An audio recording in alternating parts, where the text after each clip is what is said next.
Do Won-chang et sa femme Jin-suk quittent la Corée du Sud dans les années 1980 avec un rêve en tête mais les poches vides.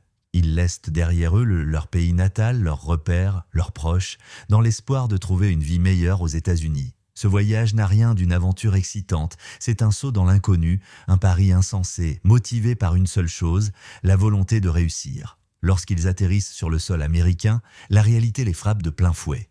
Ils ne parlent pas anglais, n'ont aucun diplôme reconnu, aucun réseau sur lequel s'appuyer. Ils ne connaissent ni les règles du pays, ni ses opportunités. Chaque jour est une lutte pour survivre, une bataille contre l'incertitude. Mais ce qui les distingue, c'est leur détermination inébranlable. Ils refusent d'être paralysés par la peur ou le doute. Do Won-chang comprend rapidement qu'il n'a qu'une seule option, travailler sans relâche. Il ne se contente pas d'un emploi, il en cumule 3. À l'aube, il enfile son uniforme pour travailler dans une station-service. Il y passe des heures debout à remplir les réservoirs, à encaisser les paiements, à observer en silence le balai des clients qui défilent. L'après-midi, il court vers son deuxième emploi, derrière le comptoir d'un café. Il y sert les boissons, nettoie les tables, écoute les conversations sans toujours en comprendre le sens. Puis, quand la nuit tombe, il commence son troisième travail, le ménage.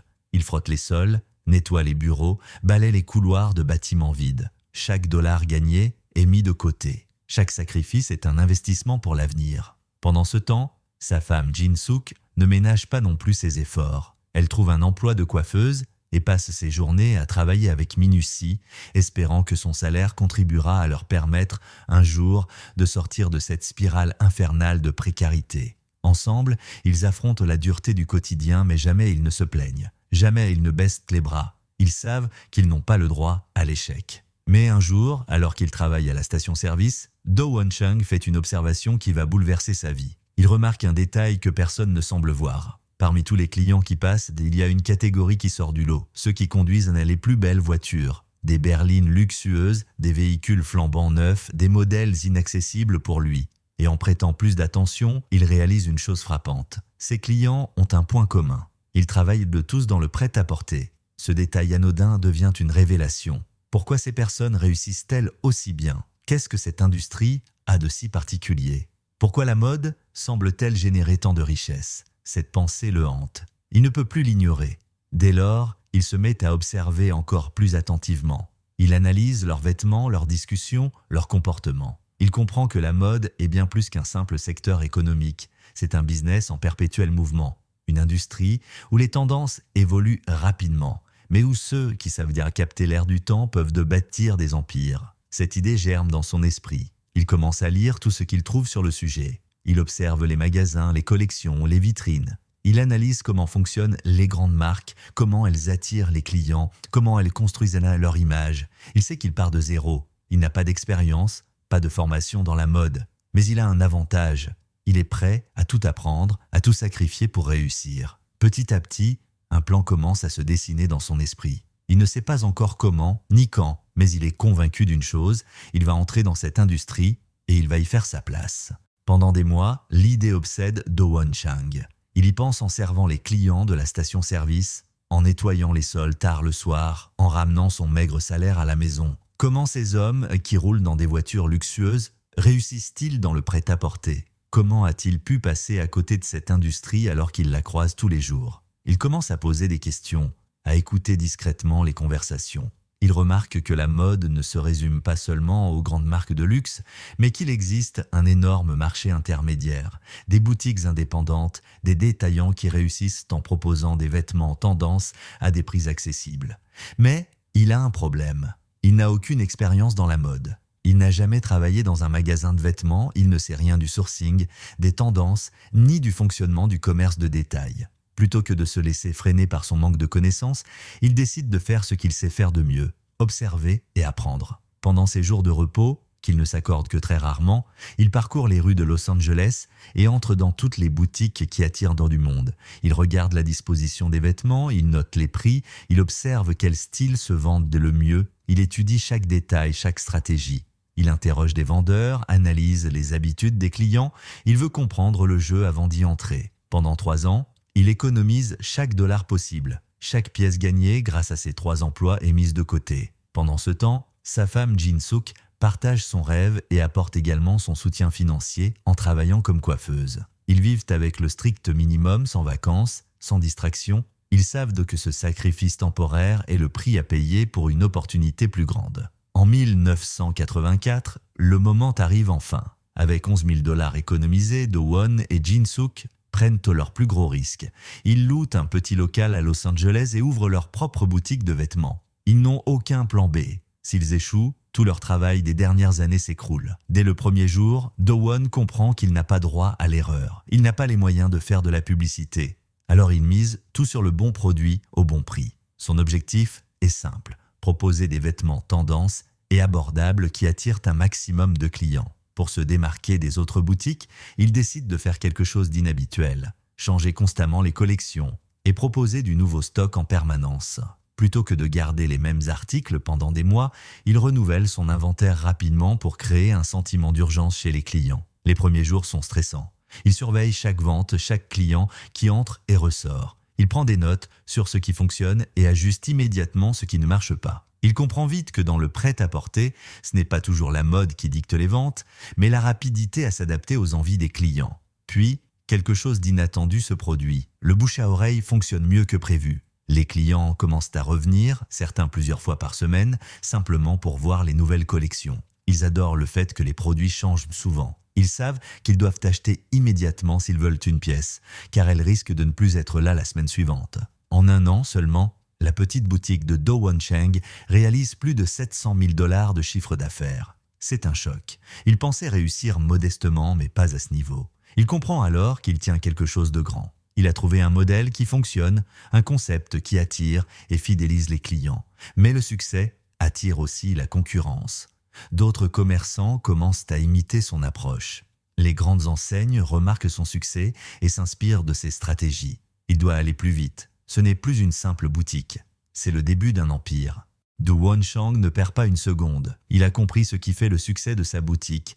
Des vêtements inspirés des grandes marques, mais à des prix accessibles. Et surtout, un renouvellement constant des collections. Il sait que la mode est cyclique, que les tendances changent rapidement et que les clients veulent toujours du nouveau. Plutôt que de suivre les règles traditionnelles du secteur, il décide de les briser. À l'époque, les grandes enseignes de vêtements suivent un schéma classique.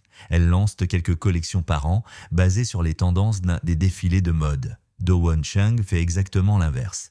Il crée un modèle basé sur la fast fashion, où de nouvelles pièces arrivent chaque semaine en magasin. L'urgence devient son arme. Les clients savent que s'ils n'achètent pas tout de suite, l'article pourrait ne plus être disponible la prochaine fois. Son intuition est bonne. Les ventes explosent. Il ne peut plus se contenter d'un seul magasin, la demande est trop forte. Il doit grandir, et vite. Avec les bénéfices du premier magasin, il ouvre une deuxième boutique, puis une troisième. Chaque ouverture est un nouveau pari. Pas de levée de fonds, pas d'investisseurs. Juste du réinvestissement constant des profits. Mais grandir aussi vite n'est pas sans risque.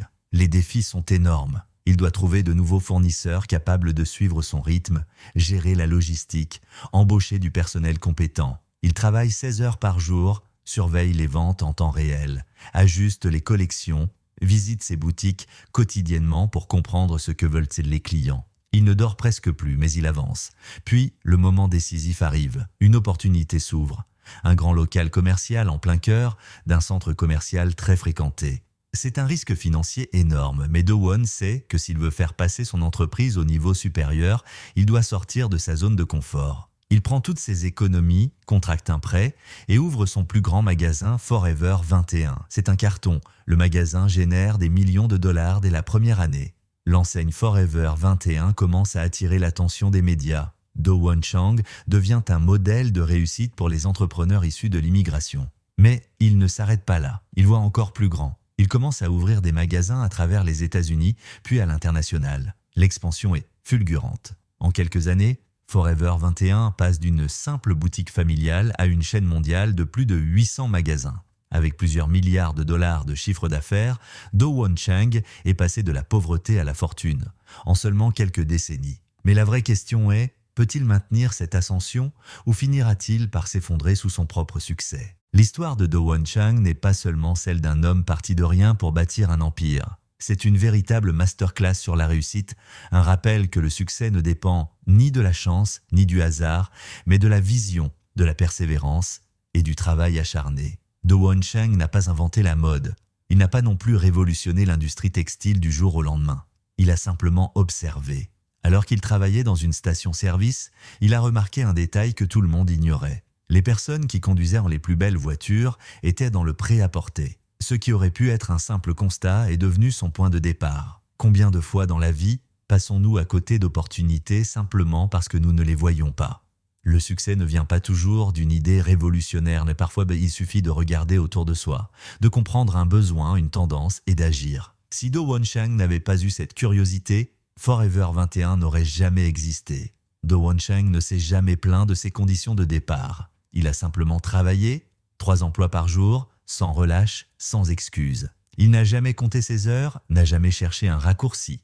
Il a tout sacrifié pour construire son rêve. Le succès est mathématique. Plus tu travailles intelligemment, plus tu augmentes tes chances de réussite. Ce n'est pas une question de talent, mais de combien tu es prêt à donner avant d'obtenir des résultats. Dans un monde où tout le monde veut des résultats immédiats, Do Won Cheng nous rappelle que la patience et la persévérance sont les vraies clés du succès. Do Won Cheng n'a pas seulement copié les grandes marques de mode, il a cassé les codes du marché et imposé son propre modèle.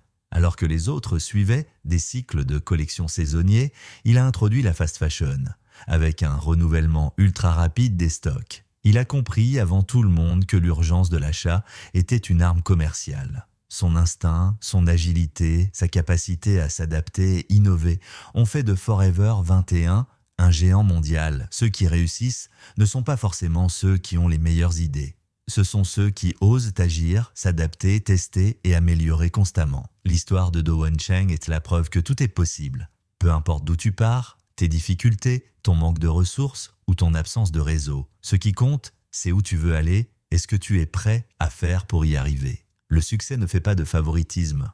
Il récompense ceux qui ont une vision claire et qui osent tout donner pour la réaliser. Alors pose-toi cette question. Quelle action concrète peux-tu prendre aujourd'hui pour avancer vers tes ambitions? Dis-moi en commentaire, quelle est la plus grande leçon que tu retiens de cette histoire? Et si tu veux encore plus d'histoires inspirantes de ceux qui ont réussi contre toute attente, abonne-toi et active la cloche. Le succès n'attend pas. À toi d'écrire ton histoire.